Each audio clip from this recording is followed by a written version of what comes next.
सबने दिया है हमको चोट, अपनी पार्टी अपना वोट, सबने दिया है हमको चोट। ये बिहार के वजीर आला ने इस तरह रंग बदला है कि गिरगिट उसके सामने में फेल है, इसलिए उन लोगों की जितनी भी निंदा की जाए। पूर्णिया जिले के बैसा प्रखंड के नंदनिया पंचायत अंतर्गत मदरसा औरा में मंगलवार को एआईएमआईएम पार्टी के प्रखंड स्तरीय कार्यकर्ता सम्मेलन आयोजित किया गया। एआईएमआईएम प्रखंड अध्यक्ष शाहिद आलम की अध्यक्षता में आयोजित कार्यकर्ता सम्मेलन में पार्टी के प्रदेश अध्यक्ष सह अमर विधायक अख्तुल ईमान सहित पार्टी के प्रदेश स्तर के कई नेताओं सहित प्रखंड के विभिन्न पंचायतों के सैकड़ों की संख्या में पार्टी कार्यकर्ता ने सम्मेलन में शिरकत की। वहीं प्रखंड के विभिन्न पंचायत के कार्यकर्ता ने संगठन के विस्तार व पार्टी की मजबूती पर बल दिया। आइए सुनते हैं। आज सर क्या कार्यक्रम था आज आप लोग का? हाँ भाई, बहुत दिनों से मैंने अलग अलग पंचायतों में जाकर के तो हमारे मोहसिनों से, हमारे गार्जियनों से, पार्टी के लिए समर्पित कार्यकर्ताओं से मुलाकात रहती थी, लेकिन सबका सुझाव था कि एक बार हम लोग सब लोग मिलकर बैठे हैं, इसलिए आज अमोर बैसा के सभी सम्मानित हमारे वर्कर्स की मीटिंग थी, गार्जियंस की मीटिंग थी, उसी में शामिल हुए। सर हाल ही के दिनों में यानी कल हमारे सीमांचल से राहुल गांधी जी का जो है भारत जोड़ो न्याय यात्रा गुजरा है। लोगों का कहना है कि अब मूवमेंट पूरी तरह से बदल चुका है। अब इस यात्रा के जरिए से जो लोग भी कांग्रेस से अगर खिलाफ थे वो भी अब कांग्रेस पार्टी को वोट देने के लिए तैयार हो गए। इस बारे में क्या कहेंगे? अब ये सब जो कौन ना समझ सब बोलता होगा, ऐसा लोगों से क्या मुलाकात करते हैं, ऐसे लोगों से क्या मुलाकात करते रहते हैं, अकल कम हो जाएगी उससे। वो न्याय यात्रा या भारत जोड़ो यात्रा ये तो पूरे देश से कटा हुआ है। पुल नहीं है, सड़क नहीं है, अलीगढ़ के लिए ज़मीन लोगों ने लड़ कर ली है, कांग्रेस ने उसको पैसा नहीं दिया है, कभी कांग्रेस ने इस इलाके के हित की बात नहीं की, तो उससे कैसे जुड़ जाएगा मियाँ? वो बेचारा तो अभी गांव-गांव फिर रहा है, उसकी समझ में नहीं आती है। उसके बारे में यहाँ के माइनॉरिटी के लोगों को दिमाग नहीं है क्या कि वो आदमी जाकर के मणिपुर के जो हिंसा हुई है उसके बारे में आवाज़ उठाता है, और दिल्ली में जहाँ वो रहता है वहाँ से 100 किलोमीटर की दूरी पर नूह में मुसलमानों के 700 घर को उजाड़ दिया गया, उनकी गर्दनों पे तलवार चलाई गई और वो वहाँ जा नहीं सका, और उससे पलट जाएगा मामला। उस बुद्धू की बात मत करो। अक्लमंद लोगों ने समझ लिया है कि हमको हमेशा धोखा दिया है, उस धोखे के नतीजे में अब काट की हंडी दोबारा चलने वाली है नहीं। अच्छा, लेकिन एक बात है कि नीतीश कुमार पहले महागठबंधन में थे, लेकिन अब वो महागठबंधन से एनडीए में ज्वाइन हो गए। आपको क्या लगता है कि आप जब नीतीश कुमार महागठबंधन में थे तब आपकी जो है काम करने की जो लय थी वो पहले ज़्यादा थी, या फिर अब एनडीए में गई है नीतीश कुमार तो यहाँ अब आपको ज़्यादा काम मिलेगा, या फिर आप अपने इलाके के लिए ज़्यादा आवाज़ उठा सकते हैं? पहले बात सुन लीजिए आप लोग कि मैंने 2014 में ही नीतीश कुमार को पहचाना है कि ये शख्स के डीएनए में पूरे तौर पर आरएसएस रचा बसा हुआ है। आप लोग विश्वास नहीं करते, पत्रकार लोग और लोग समझ रहे थे, उनके गली के जो नेता हैं वो फिर रहे थे और कह रहे थे कि साहब एमआईएम बीजेपी की बी टीम है। आपको याद होगा नीतीश कुमार जी यहाँ पर आए थे पूर्णिया में, तो मैंने 2 दिन पहले प्रिडिक्शन किया था, पेशिन गोई की थी कि नीतीश कुमार आएंगे, बीजेपी और एमआईएम का डर दिखाएंगे, और वही किया। एक स्कीम का ऐलान नहीं किया और हमारे बारे में कहते थे कि बीजेपी की बी टीम है। आज वो नीतीश कुमार जवाब दे कि बीजेपी की बी टीम कौन और बीजेपी की ए टीम कौन, और उनके गली कूचे के जो नेता फिरते हैं उनसे पूछो कि तुम जो एमआईएम को कहते थे बीजेपी की बी टीम, तो तुम कहाँ पर खड़े हो? जिनके दांत मैले हो, दूसरों के दांत के बारे में उनको तस्करा नहीं करना चाहिए।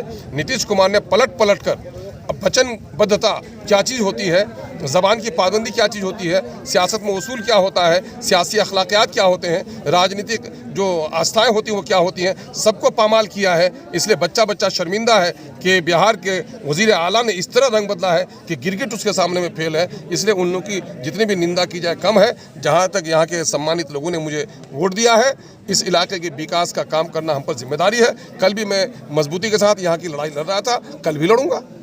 तो कुछ लोगों का कहना है कि पार्टी जब आपकी टूटी 2019-20 में, तो पार्टी जब टूटी 22 में टूटी थी, 23 में, तो पार्टी जब टूटी तो लोगों ने बहुत उम्मीद से वोट किया था, लेकिन पार्टी टूटने के बाद लोगों की उम्मीद अब खत्म हो चुकी है। लोग कह रहे हैं कि अख्तर साहब को पहले से ही पता था कि उन लोगों को टिकट नहीं देना है, लेकिन फिर भी वो टिकट दिए और फिर बाद में जाकर के वो पार्टी चेंज कर दी। अब जो किस पंडित लोगों से तुम्हारी मुलाकात हुई है हमको समझ में नहीं आती बाबू। कि कल को जान ले, बीजेपी का आदमी भाग के कांग्रेस में चला जाता है, कांग्रेस का आदमी भाग के बीजेपी में चला गया। अगल बगल के लोगों को देखो, अरे हम लोगों ने यकीन किया था कि किसी के सर पर टोपी है, कोई दौलतमंद बाप का बेटा है, कोई खानका से ताल्लुक़ रखता है, कोई बड़े बाप का बेटा है जो आँख में आँख डालकर लालू जी से बात करता था, ऐसे लोग हमारे नहीं फिरेंगे। लेकिन इन लोगों को अपनी हैसियत का अंदाज़ा नहीं रहा तो वो लोग चले गए। लेकिन आपको पता है कि पंचायत का एक हमारा जो एक्टिव मेंबर है या पंचायत का एक अध्यक्ष भी उनके साथ गया क्या? नहीं गया। तो इसके माने ये है कि पार्टी मजबूत हुई है और पहले से ज़्यादा मजबूत हुई है। मजबूत इसलिए भी हुई है कि गठबंधन में लोग चले गए। अगर यहाँ के पुल या सड़क का मसला हल कर लेते तो शायद लोगों के दिल में कुछ नरमी भी आ जाती। लेकिन वही तेजस्वी जी ने यहाँ कहा था कि हैदराबादी भाई को बिरयानी खिला के भेज दीजिए और हम जीत गए तो सीमांचल डेवलपमेंट काउंसिल का गठन करेंगे। गठन किया क्या? ठाकुर जी में बोला था, जो कि मैं उसने वादा किया था, जो सभी झूठे साबित हो गए हैं। तो ये एमआईएम कल भी हक की लड़ाई लड़ती थी, आज भी लड़ेगी। कल से ज़्यादा विश्वास एमआईएम पर लोगों का जमा है। अच्छा, लोकसभा चुनाव 2024 में जब एमआईएम आएगी तो सबसे बड़ा स्ट्रेटेजी क्या होगा एमआईएम का, जो सीमांचल के लिए खासतौर से? सीमांचल की वही उनका पहला मुद्दा यही है कि सीमांचल के साथ हकमारी हुई है। अभी जो सरकारी रिपोर्ट शाये हुई है उसमें मुसलमानों को नौकरी से महरूम रखा गया है, दलितों को नौकरी से महरूम रखा गया है। सीमांचल आज भी गरीब है। यहाँ की नदियों में पुल, यहाँ की सड़कों की तामीर, यहाँ के हॉस्पिटल में डॉक्टर, यहाँ जो बुनियादी मसाइल हैं उसकी लड़ाई कल भी लड़ते थे, आज भी लड़ेंगे। और मैं एक बात अक्सर कहता हूँ कि मैं आसमान से तारे तोड़ने के बारे में यकीन नहीं दिलाता।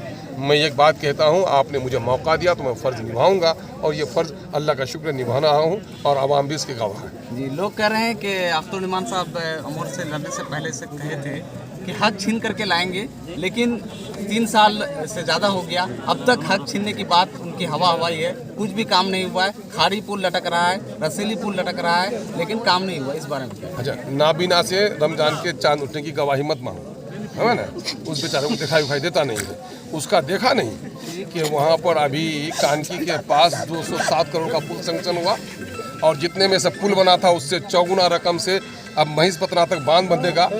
और वो पुल नया हमने 6 स्पेन का और बढ़वा दिया है, रसीली भी बढ़वा दिया है। तुम्हारे घर के बगल में आकर के एक आदमी बोलता था, 26 जनवरी के मौके से आ गया था तो पगला लटिया सा, बोलता था कि पुल तो हम दूसरी जगह ही बनाएंगे, यहाँ बनने नहीं देंगे।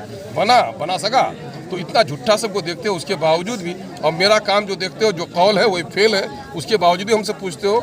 तो नाबीना से चांद की शहादत मत मांगो, जो अहले बीना है उनसे पूछो कि सीमांचल में सबसे ज़्यादा काम अगर हो रहा है, सबसे ज़्यादा आवाज़ उठ रही है, असम्बली में माकूल नुमाइंदगी हो रही है, तो अमर पैसा की।